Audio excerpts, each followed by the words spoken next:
Now what this has done, this has told this branch, you are subservient to this one. You are no longer one of the main branches. This guy is the main branch. The tallest branch in a tree is the one that has the hormonal control over the ones below it. So I want to make sure that this tree has a branch that says, I'm in control of what you guys do below me. You guys grow what I tell you to grow. So by shortening this back, I'm dwarfing this branch. By dwarfing this branch, I'm allowing this branch to continue growing at its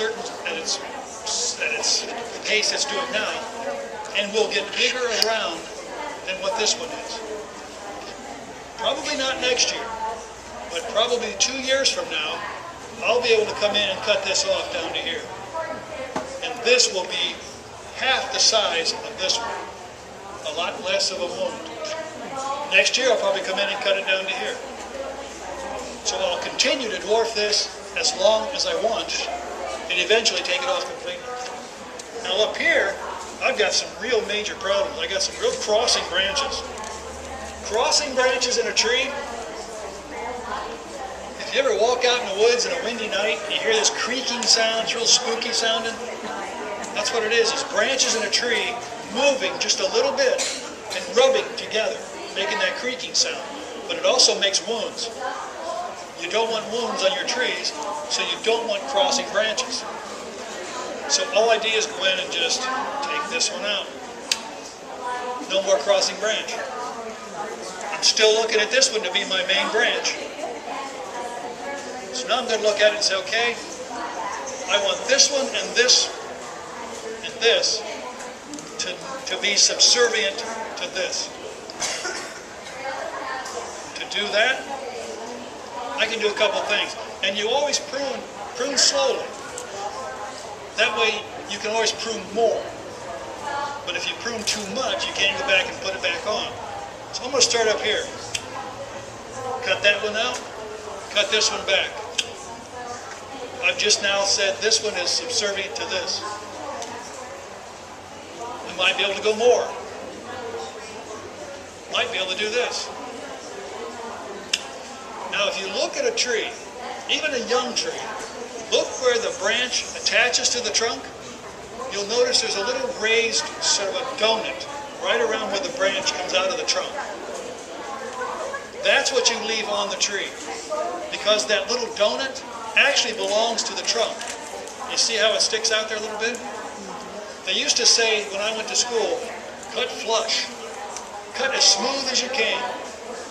Well, that sounded good, but it wasn't good, because what we did is we wounded the trunk by taking the branch off. So now we just take the branch off. This cut is a lot smaller than if we go flush, and it leaves the part of the trunk on that controls how that gets covered up. It's interesting to know that plants don't heal.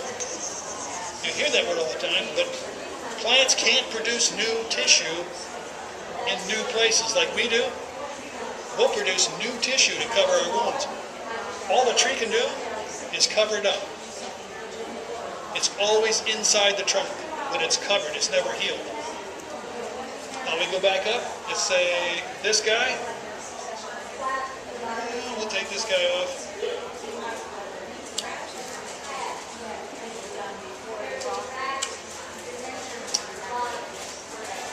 And now I've got two here. That's not too bad, because now I'm looking up here where I'm going to have some actual scaffolding branches. These might actually stay. I forget, did I mention temporary branches this time? Remember I said to make a decision? Do you want to walk under your tree? All of these branches down here are temporary if I'm going to walk under this tree. Because at some point in time, I'm going to take these branches off. Because they're always at the same level. For me to walk under that tree, the first branch is going to have to be this high. Any branch under that height is a temporary branch. Now Now this one's a small tree. I probably won't walk under it. I'll crawl under it maybe to weed or something, but I'm not going to walk under it. Here's a European beech. I'm going to walk under that tree. Every branch on here is temporary. Every branch on this tree right now is going to be sometime taken off. This is the main leader, and that's the one that's going to continue to grow. And the real branches, the real scaffolding branches that will be there 50 years from now, haven't even come out yet.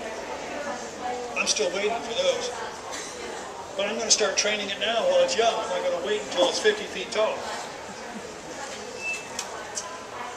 Now in today's, let's see, it takes a while for now. Yeah. Hey, how about putting Elmer's glue where To seal the... try to seal it, yeah.